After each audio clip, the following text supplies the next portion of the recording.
आज कह रहे हैं गुरुदेव, परमात्मा को पाने के लिए हम अपने प्रेम को थोड़ा विस्तार दें।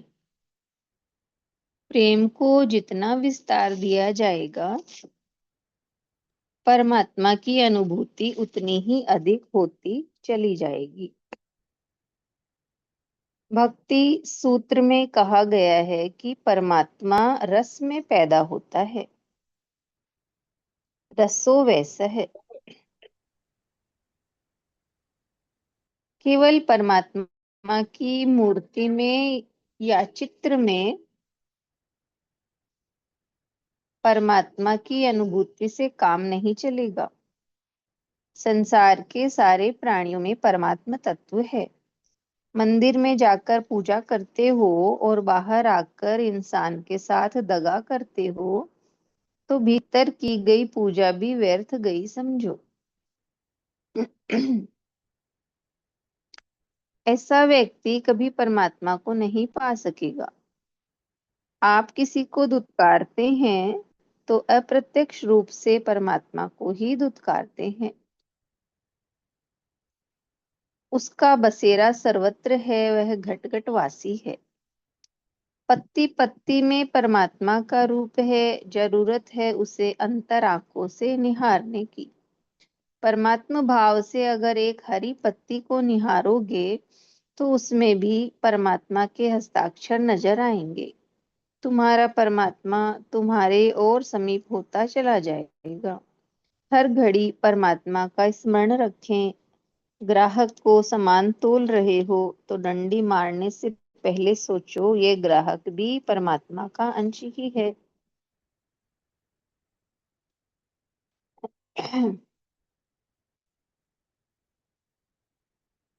परमात्मा का बसेरा हर हृदय में है। वास्तविकता तो ये है कि हमारी आत्मा का ही विशुद्ध रूप परमात्मा स्वरूप है। वह व्यक्ति परमात्मा और भगवत पुरुष है जिसने राग द्वेष की ग्रंथियों से मुक्त होकर कर्म विजय हासिल कर ली। व्यक्ति के मन में जब अहोभाव पैदा हो जाएगा, तब वह जहां जहां भी जाएगा, जिस जिस को छुएगा, छूने मात्र से ही वह परमात्ममय बन जाएगा, पवित्र बन जाएगा। हम अपने प्रेम व प्यार की भावना को विस्तार दें। छोटे छोटे जीव जंतु के प्रति भी प्रेम पैदा करें। प्रेम को जितना अधिक फैलाते जाओगे, तुम्हारा परमात्मा भाव उतना ही सघन होता चला जाएगा। प्रेम एक ऐसी नियामत है कि इसे जितना बांटोगे उतना अधिक बढ़ता जाएगा। प्रेम रूपी नदी का पानी एक जगह रुका रह गया तो सड़ जाएगा। बहता पानी निर्मल होता है। जो व्यक्ति प्राणी मात्र के लिए प्रेम नहीं लुटा पाता, वह प्रभु के प्रति कैसे प्रेम लुटा पाएगा। जहां हमारा प्रेम कहीं अटक कर रह जाता है, वहां जीवन डबरा बन जाता है। जहां प्रेम का विस्तार हो जाता है, ससीम असीम में रूपांतरित हो जाता है, वही जीवन सागर बन जाता है। परमात्मा को पाना चाहते हो तो सब तो पहले जगत के घूंघट खोलो। जैसे जैसे घूंघट उठेगा, वैसे वैसे परमात्मा का मुस्कुराता चेहरा तुम्हारे सामने स्पष्ट होता चला जाएगा। पहली जरूरत तो प्रेम को विस्तार देने की है। हम अभी तक पत्थर की प्रतिमा में ही प्रभुता को ढूंढते रहे। थोड़ा विस्तार तो दें अपनी दृष्टि को, तो सृष्टि की हर सूरत में उसी की मूरत उभर कर आएगी। व्यक्ति एक दीनहीन में भी प्रभुता को देखने लगेगा, तो पत्थर की प्रतिमा में छिपे परमात्मा को भी अपने भीतर आत्मसात कर लेगा। हमारी नासमझी यही है कि हम एक पत्थर के परमात्मा को तो पूज लेंगे, लेकिन जीवित इंसान में परमात्मा नहीं देख पाएंगे। मैंने जहां तक जीवन के सत्य को समझा है, यही पाया है कि सभी प्राणी परमात्ममय है। उजागर करें पर पर में स्वयं में सर्वत्र उसी प्रभुता को।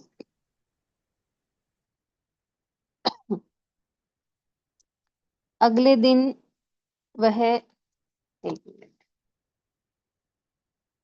साईं बाबा के बारे में मैंने सुना है कि एक युवक रोजाना साईं बाबा के पास जाता और उनसे आग्रह करता कि बाबा उसके घर चलकर एक दिन तो भोजन करे ताकि उसका जीवन धन्य हो जाए। उसकी रोज रोज की प्रार्थना से पसीज कर एक दिन बाबा ने उससे कहा कि कल तुम्हारे घर दोपहर में भोजन करने आऊंगा। उस वक्त भक्त की खुशी का तो जैसे ठिकाना ना रहा। अगले दिन सुबह से ही वो पत्नी के साथ भोजन बनाने में जुट गया।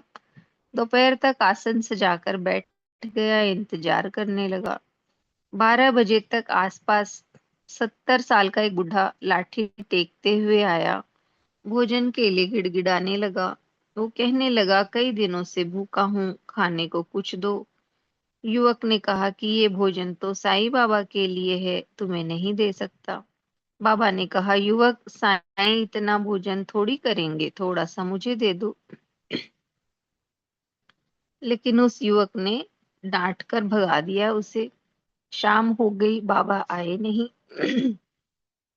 अगले दिन वो साईं बाबा के आश्रम में गया, शिकायत करने लगा कि भोजन बना पड़ा रहा, आप आए नहीं। बाबा ने कहा, मैं तो आया था तुम्हारे घर, भोजन भी मांगा, मगर शायद तुम्हें यकीन नहीं आया और मैं लौट आया। वो भक्त बहुत शर्मिंदा हुआ और बाबा से बोला कि आप कल अवश्य आइए। अगले दिन उसने खीर बनाई, बाबा का इंतजार करने लगा। दोपहर के 12 बजे, 1 बजे, मगर बाबा नहीं आए। संयोग से उस वक्त भक्त की आंख लग गई। इतने में कुत्ता घर में घुसा, खीर खाने लगा। खटपट की आवाज हुई तो भक्त की आंख खुल गई। उसने देखा एक कुत्ता साईं बाबा की बनाई खीर पी रहा है। उसे गुस्सा आया। उसने घर के कोने में रखा डंडा उठाया और 5-7 डंडे कुत्ते की पीठ पर दे मारे। कुत्ता वहां से भाग गया।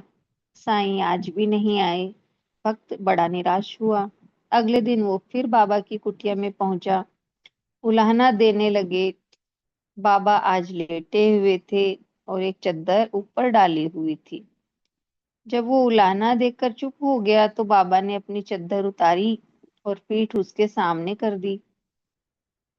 साईं की पीठ देखकर तो वो अवाक रह गया।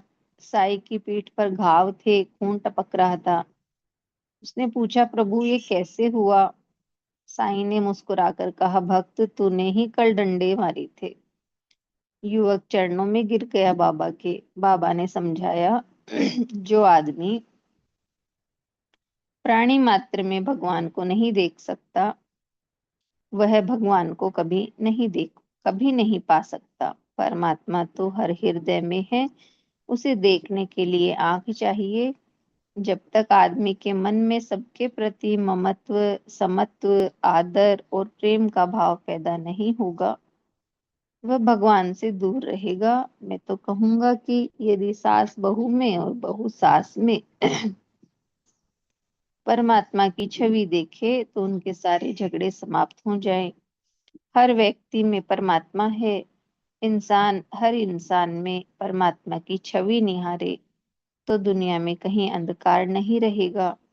तब कोई किसी को दुख पहुंचाने की सोचेगा भी नहीं।